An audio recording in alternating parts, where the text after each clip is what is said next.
खेती बाड़ी की बात देखो, अपना गुरुला करता ही रहा बिंग में जरूरत है उर्वरक बहुत ही महत्व है। बिल्कुल पण ये है कि उर्वरक की न्यारी न्यारी श्रेणियां है। एक अगर अपन उर्वरक नहीं मिले तो अपन दूसरों प्रयोग कर सका, बिंगी जानकारी बहुत जरूरी है। तो राजेश कोदारा जी आपने क्रिप्कोम अधिकारी तो विस्तार जानकारी लेंगे उर्वरकों की के श्रेणियां है, बिल्कुल प्रयोग करें तो विस्तार जानकारी देगा। तो हम बात नहीं कर लो बाबा। राजेश कोदारा जी राम राम। राम राम शुक्राम भाई राम राम। किसान भाइयों थाने बता दें कि राजेश गोदारे जी जो एक क्षेत्रीय अधिकारी है क्रिप्को में, और खासकर वो जो दफ्तर है हनुमानगढ़ में है, अरे किसानों मिलता रहे भांत भांत की जानकारी देता रहे, खास करके कि उर्वरका संबंधित खाद के बारे में जी जानकारी भी दे है। और खाद की बात करा तो भाइयों लगातार जो आपने नया प्रयोग हुए नई खाद आवे और इन तरीका आपने वैज्ञानिक प्रयोग करे है कि जगह किसी खाद कितनी मात्रा में दे, कई खाद कम भी देनी पड़े भी बढ़िया काम हो जाए, तो कई बात आवे। तो सारों पहला तो थे राजेश जी बात बताओ कि अपना जका किसान भाई है वे खेती में किसा किसा जगह है पोषक तत्व उपयोग करे जगह बहुत महत्व उठाने लगा आपने क्षेत्र में देखता।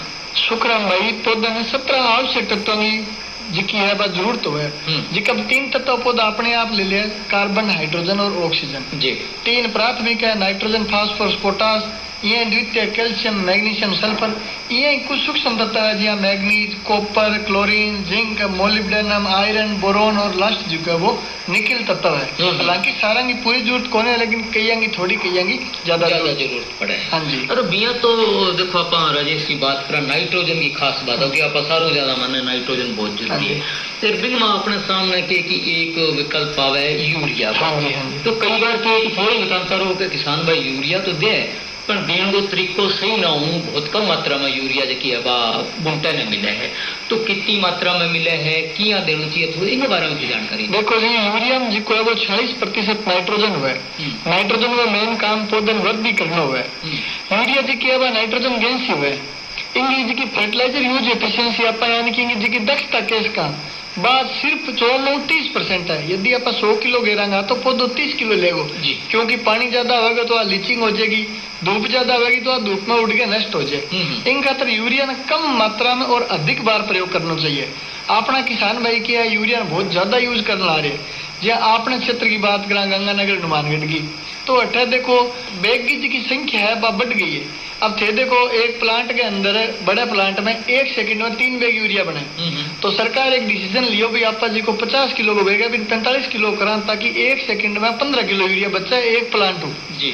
लेकिन अपना किसान भाई के 1.5 गट्टो गिरने लग गया। बे आ सोचा भी अब कम कर दी, जबकि अपनी कम यूज करवाने के खातर ही फायदे वास्ते ही करी जी जी। मान लो कि यूरिया है बिंग सागे सागे कोई और भी थे बता सकोगे भी जी आपने नाइट्रोजन की कमी पूर्ति कर सका, अपन यूरिया कम देनी पड़े और खाद काम कर सके। देखो जी वातावरण में 78% नाइट्रोजन है लेकिन पौधों भी ले कौन पावे। यूरिया के अलावा आप बात करें तो गोबर की खाद है, बहुत ही अच्छा स्रोत है। ऑर्गेनिक मैटर की बहुत ज्यादा कमी भी है। इनके अलावा आजकल जैव उर्वरक जिका है अलग अलग है, राइजोबियम है, जोटोबैक्टर है, एजोस्पाइरिलम है, ये नाइट्रोजन का बहुत ही अच्छा स्रोत है। अब के वह यूरिया जी बंद अवस्था में बादी मिले और नई नाइट्रोजन भी पौधे में मिले, तो यदि आप उपयोग करा तो लंबे समय तक नाइट्रोजन की पूर्ति बनी रह सके। बिल्कुल। अच्छा अब खास बात अपना हुआ फास्फोरस की, तो फास्फोरस भी के कि आपने सामने डीएपी है, किसान भाई फास्फोरस डीएपी नहीं माने कि डीएपी दी है तो फास्फोरस दे दी, तो एक तो आप बात बताओ कि इनकी कितनी की जरूरत है अपने क्षेत्र में, और दूसरो डीएपी के अलावा भी कोई इसोथर्कन साधन है जगह के फास्फोरस की मात्रा किसान भाई पूरी कर सके। सारों पहले तो फास्फोरस को जो मेन काम है वो जड़ा को विकास करना है। लेकिन अपना किसान भाई फास्फोरस ने सिर्फ डीएपी ही माने, कमी है डीएपी की। तो इन अंदर की है आप सिर्फ डीएपी पर डिपेंड न रहे जिका दूसरा आएगा अल्टरनेटिव आने ला रहे। आप बंग की तरफ जावांगा जिया देखेंगे सुपर सिंगल सुपर फास्फेट जी की है सरसों का तर बहुत बढ़िया है जी। इनके अलावा एनपीके है बड़ो ही संतुलित उर्वरक है जिका नाइट्रोजन फास्फोरस पोटास 12 32 16 है बा अगर आप यूज करें तो संतुलित उर्वरक है। अब एक बाजार में आईपीएल है क्रिप्को द्वारा एक नयो जिको फास्फेटिक उत्पाद है जिको बाजार में आने लगे एमएपी नाम मोनो अमोनियम फास्फेट जी। किसान भैया की जानकारी कौन है, अब तक किसान भाई के समझ ला रहे हैं जी हाँ। अब किसान आवे कह जी हाँ मोनो अमोनियम कौन लेवा, तो मैं किसान भैया ने बताना चाहूँ जी हाँ डीएपी में 18% नाइट्रोजन और 46% फास्फोरस है। बात जिकी है बाई एमएपी में 11% नाइट्रोजन और 52% जिकी है बा फास्फोरस है, ज्यादा है फास्फोरस। जबकि भी पोषक तत्व जबकि उर्वरक के अंदर कोई पोषक तत्व की मात्रा 50% जब क्रॉस कर जाए तो भी मोनोपोली हो जाए, तो जिको भी नाम है वो मोनो अमोनियम फास्फेट हो गयो, जबकि वे यहाँ सोचा है कि इन डाई अमोनियम को नहीं। आज के टाइम में सारा ज्यादा प्रतिशत के हिसाब में अगर कोई उर्वरक है तो वो अपन मिलेगो एमएपी ही मिलेगो। बहुत ही अच्छा प्रोडक्ट है। डीएपी की जगह किसान भाई इंगो भी यूज कर सके, जठा प्रति बीघा 22 किलो डीएपी यूज करे तो बिंग जगह अगर आप 20 किलो यूज करा तो भी बहुत अच्छा जी को है वो रिजल्ट इंगो अपन मिलेगा। तो राजेश जी एमएपी को प्रयोग भी यही करना चाहिए किसान भाई डीएपी करे? जी हाँ, डीएपी करे। मैं शुक्रा भाई एक विशेष बात बतानी चाहूँ, अपने क्षेत्र के अंदर बहुत सा लोग ऊपर फास्फेटिक फर्टिलाइजर को छिड़काव करें जी। फास्फेटिक में जी हाँ डीएपी एमएपी नाइट्रोजन जी को है बहुत ही गतिशील तत्व है, परंतु फास्फोरस अगतिशील तत्व है। इंगी आपा नीचे बिजाई करेंगे अभी तो ही पौधो लेगा, ऊपर छिड़कड़ी काम को नहीं हो। प्राचीन समय में केरा खेती होती बिम नीचे खाद और ऊपर बीज होतो, बिल्कुल जब बिंगी जड़ नीचे जानती तो वो पौधो फास्फेट ने अपने आप ले लेते। अब किसान भाई वो इतो महंगो तत्व है, 1470 को बेग है, डीएपी को 1350 को बेग है, इन पर सब्सिडी जी की 2500 रुपया सब्सिडी है, 4000 रुपये बेग ने सीधो छिड़क के आ जाए तो बिंगो कोई रिजल्ट को नहीं है। तो मैं एक विशेष अपील करना चाहूँ इन फॉस्फेट का जिका भी फर्टिलाइजर है बन बिजाई के द्वारा ही काम में ले, ताकि आप ऊपर जिको अपने रुपया का नुकसान है सब्सिडी के अंदर जिको रुपये जाने आ रहे वो नुकसान बच सका और आप जिकी मर्द है वह स्वस्थ बनी रह सके, जिका पोषक तत्व है अपना पूरा भी पूरा। अच्छा, एक आपने पोटास की भी बहुत ज्यादा जरूरत है, क्यों एनपीके जब आप बोल रहे हैं नाइट्रोजन फास्फोरस पोटास, तो आपने जबकि जमीन है 1 क्षेत्र की तो आपने पोटास की स्थिति की है और की आमी की पूर्ति हुए? शुक्र है भाई, पोटास की आमनी मर्दा में कमी है।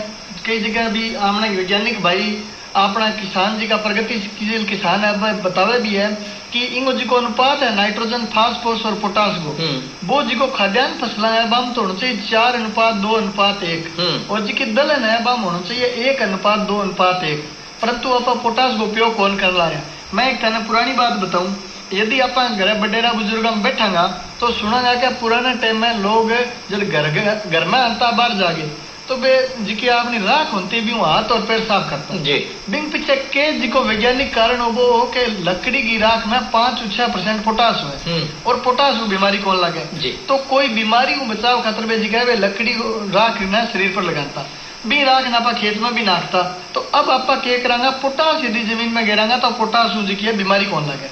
अब आप कॉटन सिटी चैनल में बैठे तो कॉटन की बात करा अपने क्षेत्र का किसान जी का है वे बिट्टी कॉटन के अंदर इंगो जी को पोटास वो उपयोग करने लग गया। बिल्कुल यदि पोटास का उपयोग करेंगे तो आपको संतुलित उर्वरक जी को है वो हो जाएगा और पोटास एक बहुत ही शानदार जी को तत्व है वो है अपन अवश्य रूप में सारी फसलों में काम में लेना चाहिए, न कि 2-3 फसल। अच्छा, एक राजेश जी से चर्चा करता रहे करो, खासकर अपनी जमीन में 12 साल की अगर बात करा तो थे बहुत चर्चा करो कि जिंको भी प्रयोग करना चाहिए, तो इनको के कारण कितों जरूरी है अपने क्षेत्र में? देखो जी, सल्फर की बात करा, जिंक की बात करा, अब अपन आज तक देखते हैं कि प्राथमिक तत्व 3 है नाइट्रोजन फास्फोरस और पोटास, जबकि अब अपन ये मान लेना चाहिए कि सल्फर जी को है वो भी प्राथमिक तत्व होने लग रही है।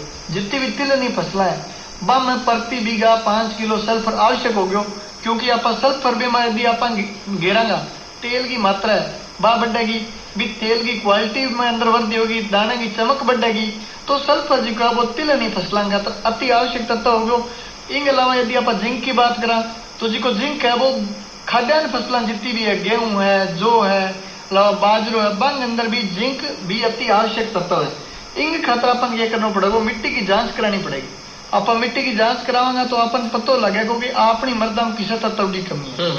इनके अलावा यदि आप बात करा तो ये तो मेन तत्व हो गया, बहुत सा तत्व है, जिया मैग्नीज है, जिया कैल्शियम है। इनके अलावा अपन शुरू में बात करी 17 तत्वों कुछ तत्वों की बहुत कम कमी है, परंतु वह बहुत कम कमी भी उत्पादन पर असर जी को है गिरे। तो अपन ये करना पड़ेगा, मिट्टी की जांच करानी पड़ेगी और मिट्टी की जांच करा के भी अपन पतो करना पड़ेगा कि अपन किस तत्व की कमी है और किया बिंगो उपयोग करना। तो इनमें मान लो कि कोई सूक्ष्म पोषक तत्व की कमी है, जहाँ सल्फर जिनको तो बहुत बढ़िया बताया कि जरूरी है, इसके अलावा जगह सूक्ष्म पोषक तत्व जगह की थोड़ी मात्रा में जरूरत पड़े, बाकी पूर्ति फिर के हिसाब से है? बाकी पूर्ति अब जी अपन एक छोटा सा उदाहरण देखा, आयरन है, मूंगफली के अंदर आयरन की बहुत ज्यादा मांग है, तो बिंग अगर आप बाजार में जावांगा तो अच्छी क्वालिटी का फेरस सल्फेट बाजार में उपलब्ध है, मैग्नीज सल्फेट उपलब्ध है, अनेक तरह का बाजार में जी का उत्पाद में जी का आने लाग रहे हैं। बन आपा उपयोग कर सका अपन जी की अपनी मिट्टी की जांच चाहेगी बिंग आधार पर वैज्ञानिकों सलाह करांगा तो अपन बे उचित जी की प्रॉपर उत्पाद की जानकारी अब अपन मार्गदर्शन के रूप में बता देगा कि आज की चीज थे खेत में घेर सको। और अपना जका किसान है वे के बात को ध्यान रखा है जको अपनी थोड़े खाद उर्वरक भी बचे, आपनो बीज भी ज्यादा उगे, अपन उत्पादन भी बढ़िया मिले, और क्या करना चाहिए? खास बात आई है कि ज्यादा डीएपी, ज्यादा यूरिया, पोटास गेरे आपनो उत्पादन कौन बढ़े, तो अपन मिट्टी की जांच करानी है, अपन संतुलित उर्वरक के उपयोग में लेना है। इन अलावा मैं आज के टॉपिक में एक विशेष जानकारी और देना चाहूँ। अब थे देखने लाग रहे हो अब की बार नरमंगी हालात ही बुरा है, पिंगा बहुत सा करने का अपन एक ही फसल ने एक ही जमीन में बार बार उगावा तो ऑर्गेनिक मैटर की कमी भी होगी।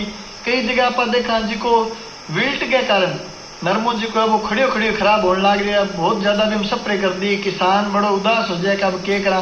तो भी खेत के अंदर यदि अपन विल्ट ने दूर करनी है तो बिजाई पहला अपन ट्राइकोडर्मा डालनी पड़ेगी। मतलब भविष्य में बात को ध्यान रखा है, अभी तो आपने तैयार है तैयार अभी जी सरसों की बिजाई करनी है। तो ट्राइकोडर्मा 2 किलो लागे अपन गोबर की खाद बढ़िया घर तैयार करा बम घेरा। ट्राइकोडर्मा खुद एक फंगस है जिसकी फसल ने नुकसान पहुंचाओ भी फंगस ने खत्म करेगी।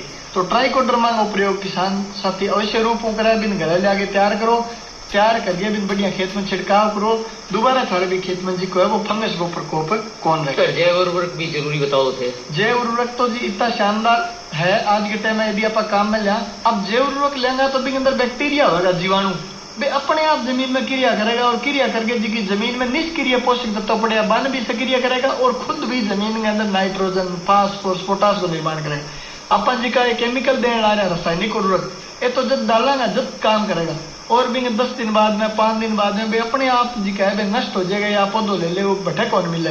परंतु जैव उर्वरक यदि अपन जमीन में काम कराना तो बहुत ही अच्छा वे काम करेगा। मैं सारी सहकारी समितियों के माध्यम से एक अभियान चलाया है भाई जैव उर्वरक किसान ज्यादा से ज्यादा प्रयोग करें, क्योंकि 1 लीटर जैव उर्वरक में किसान घर ही 100 लीटर तैयार कर सके। वे बैक्टीरिया यदि अच्छा इन्वायरमेंट मिलेगा तो वो बैक्टीरिया बहुत जल्दी मल्टीप्लाई हुआ, बहुत जल्दी गुणा हुआ।